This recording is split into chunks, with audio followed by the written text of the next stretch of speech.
Hello মা। হ্যাঁ বল।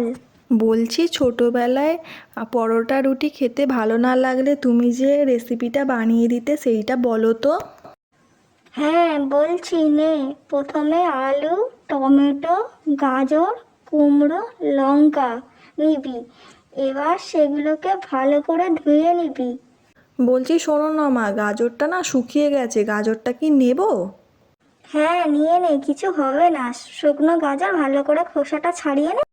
এবারে সবজিগুলো ভালো করে গ্রেট করে নে। আর লঙ্কা টমেটোটা কিন্তু কুচি কুচি করে কাটবি। দেখিস হাত যেন জ্বালা করে না। এরপর একটা পাত্রে 1.5 কাপের মতো ময়দা দিবি। আর তার সাথে একটা গোটা ডিম দিবি। পরিমাণ মতো নুন দিবি আর অল্প কিন্তু হলুদের গুঁড়ো দিবি। দিয়ে ভালো করে মিশিয়ে নিবি। মেশানো হয়ে গেলে কিন্তু জল দিবি, আগে যেন জল দিস না। ভালো করে মিশিয়ে নিবি। মিশিয়ে নেবার পরে পরিমাণ মতো অল্প জল দিবি। হ্যাঁ, তারপর মা বলো কি করব? এরপর সব সবজিগুলো একে একে দিয়ে দিবি। দিয়ে ভালোভাবে মিশিয়ে নিবি কিন্তু। তারপর দেখবি যেন মিশ্রণটা খুব পাতলা না হয়। তারপর 20 মিনিটের জন্য ঢাকা দিয়ে রেখে দিবি। মা 20 মিনিট তো হয়ে গেছে, এবার কি ভেজে নেব?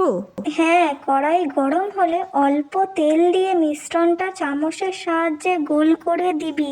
সাবধানে দিবি, দেখিস যেন গায়ে না পড়ে। আর গ্যাসটাকে কিন্তু মনে করে লোতে রেখে দিবি, যেন জোরে দিয়ে আবার পুড়িয়ে ফেলিস না। আচ্ছা, তারপর কি উল্টে দেবো মা?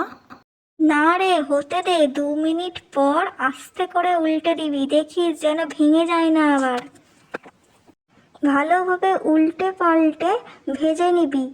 আর কিন্তু যেগুলো আছে ওইগুলো এই একইভাবে কিন্তু ভেজে নিবি। ভেজে নেওয়া হয়ে গেলে একটু আলুর দম করে নিস কিন্তু মনা। কেন মা, আলুর দমের সাথে কি খেতে বেশি ভালো লাগবে? হ্যাঁ, আলুর দমের সাথেই বেশি খেতে ভালো লাগবে, কিন্তু সসের সাথেও খাওয়া যায়। দেখ, যদি তোর হাতে টাইম থাকে তাহলে একটু আলুর দম করে নে, আর না হলে সস দিয়ে খেয়ে নে। হ্যাঁ মা, হাতে তো টাইম আছে, ঠিক আছে তাহলে অল্প করে আলুর দম করেই নিচ্ছি। কিরে, তোর ভাজা হলো না এখনো বাকি আছে?